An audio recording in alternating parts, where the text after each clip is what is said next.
हम ये नहीं चाहते कि किसी भी मज़हब, किसी भी जात का कोई आदमी क्यों ना हो, उसके खिलाफ नाइंसाफ़ी ना हो।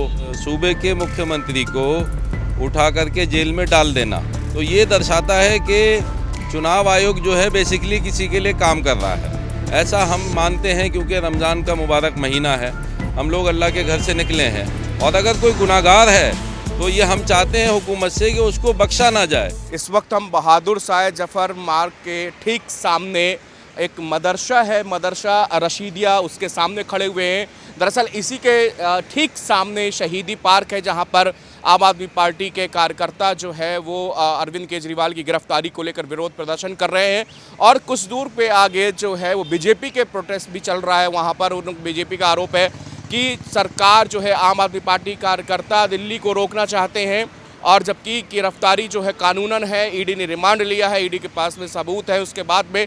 लेकिन यहाँ पर बहुत सारे लोग इस बारे में चर्चा कर रहे हैं। उनसे हमने भी जानने की कोशिश की कि आखिरकार दिल्ली के लोग क्या कह रहे हैं इस मामले में, क्योंकि ये एक प्रदेश का मुख्यमंत्री, सिटिंग सीएम जो है, ऐसा पहली बार हुआ है जब कोई मौजूदा सीएम गद्दी में हो, सीट में हो, और उसके बाद में उसकी गिरफ्तारी हुई हो। तो इन लोगों से बात करते हैं, चूँकि रमज़ान का महीना भी चल रहा है और अभी ये लोग अपनी नमाज़ अदा करने के बाद में फ्री हुए हैं, तो हमसे बात करेंगे।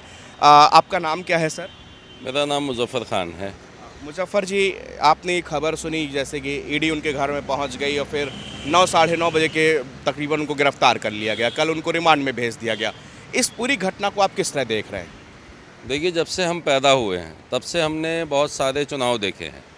हमने ये पहला चुनाव देखा है कि चुनाव आचार संहिता लग जाए और लगने के बाद चुनाव आयोग की जब हाथ में पूरी सरकार होती है, ताकत होती है, सत्ता होती है, और ऐसे में एक सूबे के मुख्यमंत्री को उठा करके जेल में डाल देना तो ये दर्शाता है कि चुनाव आयोग जो है बेसिकली किसी के लिए काम कर रहा है।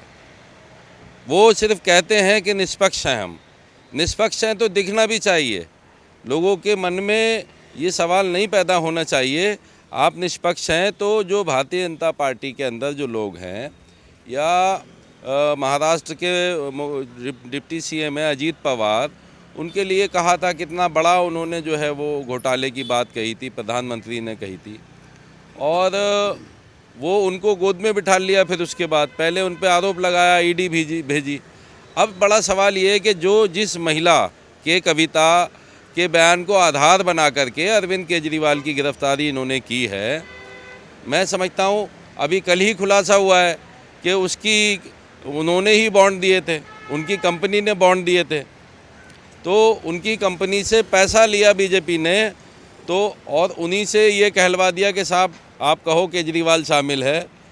कि जैसे ज़बरन कहते हैं ना कि कुछ लोग जो एक हमारे देश की परंपरा है कि ज़बरदस्ती आपको किसी को कुछ नहीं बुलवा सकते। जैसे ज़बरन कहते हैं कि बोल जय श्री राम, मुंह में डाला जाता है, बोल जय श्री राम, मार मार के कहते हैं। तो ठीक उसी तरह से ये जो गवाह हैं, इन गवाहों से कहलवाया जा रहा है, किसी की आंख फोड़ दी, कुछ फोड़ दिया, हमने देखा मीडिया के अंदर। तो ये अफसोस की बात है, ये अच्छे लोकतंत्र के अंदर कहीं भी दुनिया में हमने नहीं देखा जैसा हमारे देश में आज हो रहा है।